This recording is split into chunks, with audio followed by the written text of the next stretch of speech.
လိပ်ပြာလုံပြီးချမ်းသာဖို့အကျွေးကိုစီစားကြစို့တဲ့အကျွေးစားမှသာလေလိပ်ပြာလုံပြီးတော့ချမ်းသာမှာဖြစ်ပါတယ်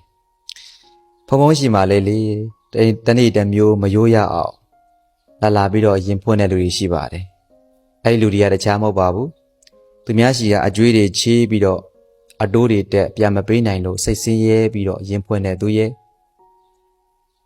ကိုယ်ကတနာလို့ငဲ့ညာလို့ချေးပေးလိုက်ခါမှပြန်မရတော့ဘဲနဲ့ပြန်မပေးတော့ဘဲနဲ့ပြောင်းလိမ်ပြောင်းစားလုပ်တဲ့လူတွေကြောင့်စိတ်ဆင်းရဲပြီးရင်လာဖွင့်တဲ့လူတွေရေဆိုပြီးတော့နှမျိုးနှစားရှိပါတယ်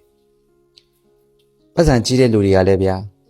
ခြေတုံးကတော့ပြုံဆိုတောင်းတော့မုံဆိုတဲ့စကားလိုပဲပေါ့နော်အဲ့တော့ခြေလိုက်တဲ့အခါမှာပြန်ပေးကြစို့ဆိုရင်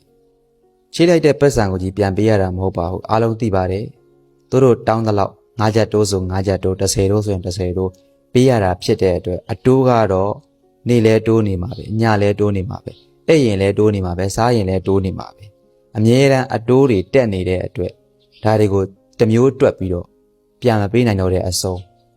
ဒီပတ်စံချေးတဲ့သူကိုကိုယ့်ကိုငဲ့ညာပြီးတော့တနာပြီးတော့စာနာထောက်ထားပြီးတော့ပေးခဲ့တဲ့သူကိုရန်သူကြီးတပွဲဆက်ဆံပြီးတော့ဟိုရှောင်ပြေးဒီရှောင်ပြေးပြီးနေလူတွေရှိပါတယ်ချေးပေးလိုက်တဲ့သူတွေကလည်းသူ့ကိုတနာလို့စေတနာထားလို့ချေးပေးလိုက်ခါမှကိုယ့်ရဲ့ရှေ့မှာမပြေလဲတဲ့အကြောင်းကိုလာရောက်ပြီးတော့ပြောကြတာလည်းမရှိဘူးပြောင်းလင်းပြောင်းစားလုပ်ပြီးတော့ကိုယ့်ရှေ့မှာသုံးပြတယ်ဖြုံးပြတယ်ဝေကောင်းစားလာတွေဝတ်ပြတယ်ဒီလိုတွေဖြစ်တဲ့အခါမှာမခံတာဖြစ်တယ်ပေါ့ဘာနဲ့တူလဲလို့ဆိုရင်သူများကိုပတ်စံချီးပြီးတော့ပူရတဲ့အပူကကိုမီးရှို့တဲ့အပူနဲ့တူတယ်ဟုတ်တယ်လေကိုပတ်စံနဲ့ကိုပြန်ပြီးတော့ပူကြရတာဖြစ်ပါတယ်ဒါကြောင့်မို့လို့လိပ်ပြာလုံပြီးချမ်းသာဖို့အကျွေးကိုစီစားကြစို့ဆိုတဲ့အတိုင်းပဲမြတ်စွာဘုရားကချမ်းသာခြင်း၄မျိုးဟောထားတာရှိပါတယ်နံပါတ်1က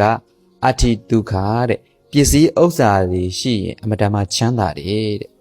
ပစ္စည်းဥစ္စာမရှိတော့ဘူးဆိုရင်တော့ဆင်းရဲပြီပေါ့နော်နောက်နံပါတ်2ကဘောဂဒုက္ခတဲ့ဒီပစ္စည်းဥစ္စာတွေကိုသုံးဆောင်ခံစားနေရရင်ချမ်းသာတယ်တဲ့နောက်နံပါတ်3ကအာနယဒုက္ခအကျွေးတွေကင်းသွားပြီအကျွေးတွေရှင်းသွားပြီအကျွေးတွေကြေသွားပြီဆိုရင်တော့လက်မထောင်နိုင်ပြီအရန်ကိုချမ်းသာသွားပြီဒါကလည်းချမ်းသာခြင်းတစ်မျိုးပဲเนาะနောက်တစ်ခုကနံပါတ်4ကအနာဝိဇ္ဇဒုက္ခတဲ့အပြစ်ကင်းစွာနေထိုင်ခြင်းကချမ်းသာတယ်တဲ့ဒါလေးကိုအဓိကထားပြီးပြောချင်တာပါဒီနောက်ဆုံး2ချက်ပေါ့နော်အာနယဒုက္ခနဲ့အနာဝိဇ္ဇဒုက္ခအာနယဒုက္ခဆိုတာအကျွေးတွေကြေသွားပြီးအကျွေးတွေကုန်ဆနိုင်လိုက်ပြီဆိုရင်လက်မထောင်ပြီးတော့လိပ်ပြာတန်နဲ့အေးချမ်းချမ်းနေနိုင်ပြီပေါ့နောက်နံပါတ်4ကအနာဝိဇ္ဇအပြစ်ကင်းနဲ့နေနိုင်သွားပြီဆိုကြပါစို့ပတ်စံချီးတဲ့လူတယောက်ဟာဂရိကိုဝတ်တင်နဲ့ချီးကြတာဖြစ်ပါတယ်ဘယ်နေ့ပေးပါမယ်ဘယ်ရက်ပေးပါမယ်ဘယ်လပေးပါမယ်ဘယ်နှစ်ပေးပါမယ်စသဖြင့်ဂရိကိုဝတ်တွေပေးပြီးတော့ပတ်စံချီးကြတာဖြစ်ပါတယ်အဲ့တော့ကိုပေးလိုက်တဲ့ဂရိကိုဝတ်အတိုင်းမတည်နိုင်ဘူးဆိုရင်အဲ့ဒီပုဂ္ဂိုလ်ဟာအနာဝိဇ္ဇဆိုတဲ့အပြစ်ကင်းတဲ့သူမဟုတ်တော့ဘူးအပြစ်ရှိတဲ့လူတယောက်ဖြစ်သွားပြီဘာဖြစ်လို့လဲသူများကိုလိမ်မိညာမိသွားပြီလေအဲ့တော့လိမ်မိညာမိတာဖြစ်တဲ့အတွက်သူလိမ်မိညာမိတာကိုလည်းပွင့်ပွင့်လင်းလင်းဝန်ခံတာမျိုးမရှိဘူးနောက်ဆုံးအကျွေးရှင်ကိုတွေ့ရင်ရန်သူကြီးတစ်ပွဲဆက်ဆံတယ်ဒီအကျွေးဆိုတဲ့ကိစ္စကပဲညီဒီကိုမောင်နှမအချင်းချင်းတွေအပေါင်းအသင်းတွေတငယ်ချင်းတွေကိုတတ်ဆိုပြီးတော့ခွဲပလိုက်တာဖြစ်ပါတယ်ဘာရန်ညို့ရန်စားမှမရှိဘဲနဲ့ဒီချီးခဲ့တဲ့ပတ်စံကိုပြန်မပေးခြင်းတော့နော်ချီးပေးလိုက်တဲ့လူကလည်းပြန်ရခြင်းတော့ပြန်တောင်းတဲ့ခါမှာပြောင်းလိမ်ပြောင်းစားတွေလုပ်ပြီးတော့ပြန်မပေးတဲ့ခါမျိုးတွေမှာလက်ဖက်လုံးကထီကဘာကြီးပြောရင်းနဲ့ရန်သူကြီးတစ်ပွဲဖြစ်သွားကြတာတွေလေလောကမှာအများကြီးရှိပါတယ်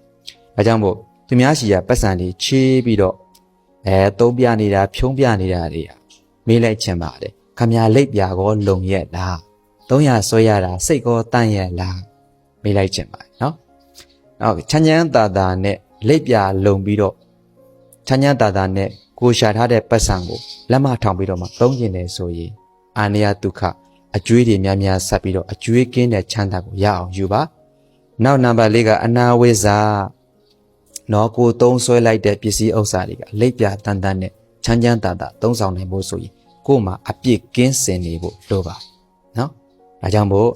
အပြည့်ကင်းပြီးချမ်းသာဖို့အကျွေးကိုစီစကြစို့